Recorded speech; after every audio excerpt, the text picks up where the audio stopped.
सभोपदेशक अध्याय 7 जीवन से संबंधित चिंतन। अच्छा नाम अनमोल इत्र से और मृत्यु का दिन जन्म के दिन से उत्तम है। भोज के घर जाने से शोक ही के घर जाना उत्तम है, क्योंकि सब मनुष्यों का अंत यही है, और जो जीवित है वह मन लगाकर इस पर सोचेगा। हंसी से खेद उत्तम है, क्योंकि मुंह पर के शोक से मन सुधरता है।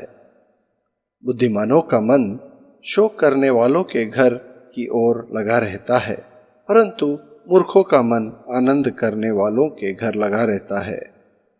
मूर्खों के गीत सुनने से बुद्धिमान की घुड़की सुनना उत्तम है, क्योंकि मूर्ख की हंसी हाड़ी के नीचे जलते हुए कांटों की चरचराहट के समान होती है। यह भी व्यर्थ है। निश्चय अंधेर से बुद्धिमान बावला हो जाता है, और घूस से बुद्धि नष्ट होती है। किसी काम के आरंभ से उसका अंत उत्तम है, और धीरजवंत पुरुष अहंकारी से उत्तम है। अपने मन में उतावली से क्रोधित ना हो, क्योंकि क्रोध मूर्खों ही के हृदय में रहता है। यह न कहना बीते दिन इनसे क्यों उत्तम थे, क्योंकि यह तो बुद्धिमानी से नहीं पूछता। बुद्धि मीरास के साथ अच्छी होती है, वरन जीवित रहने वालों के लिए लाभकारी है, क्योंकि बुद्धि के आड़ रुपयों की आड़ का काम देती है। परंतु ज्ञान की श्रेष्ठता यह है कि बुद्धि से उसके रखने वालों के प्राण की रक्षा होती है। परमेश्वर के काम पर दृष्टि कर जिस वस्तु को उसने टेढ़ा किया है, उसे कौन सीधा कर सकता है। सुख के दिन सुख मान, और दुख के दिन सोच, क्योंकि परमेश्वर ने दोनों को एक ही संग रखा है, जिससे मनुष्य अपने बाद होने वाली किसी बात को ना समझ सके। अपने व्यर्थ जीवन में मैंने यह सब कुछ देखा है। कोई धर्मी अपने धर्म का काम करते हुए नष्ट हो जाता है, और दुष्ट बुराई करते हुए दीर्घायु होता है। अपने को बहुत धर्मी ना बना, और ना अपने को अधिक बुद्धिमान बना। तू क्यों अपने ही नाश का कारण हो। अत्यंत दुष्ट भी ना बन, और ना मूर्ख हो। तू क्यों अपने समय से पहले मरे।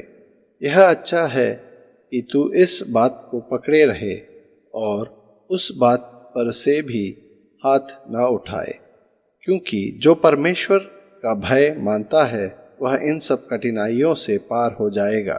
बुद्धि ही से नगर के 10 हाकिमों की अपेक्षा बुद्धिमान को अधिक सामर्थ्य प्राप्त होती है।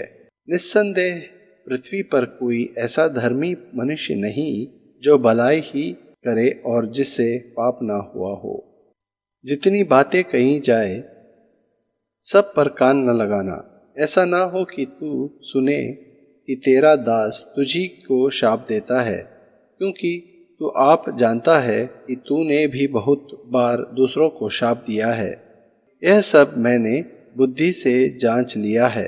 मैंने कहा बुद्धिमान हो जाऊंगा, परंतु यह मुझ से दूर रहा। वह जो दूर और अत्यंत गहरा है, उसका भेद कौन पा सकता है।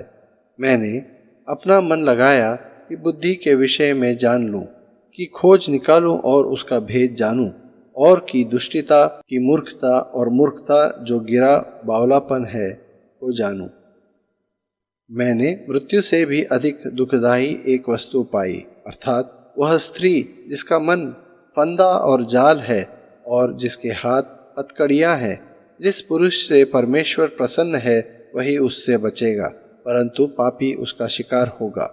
देख, उपदेशक कहता है, मैंने ज्ञान के लिए अलग अलग बातें मिलाकर जांची, और यह बात निकाली जिसे मेरा मन अब तक ढूंढ रहा है, परंतु नहीं पाया। 1000 में से मैंने एक पुरुष को पाया, परंतु उनमें एक भी स्त्री नहीं पाई। देखो, मैंने केवल यह बात पाई है कि परमेश्वर ने मनुष्य को सीधा बनाया, परंतु उन्होंने बहुत सी युक्तियां निकाली है।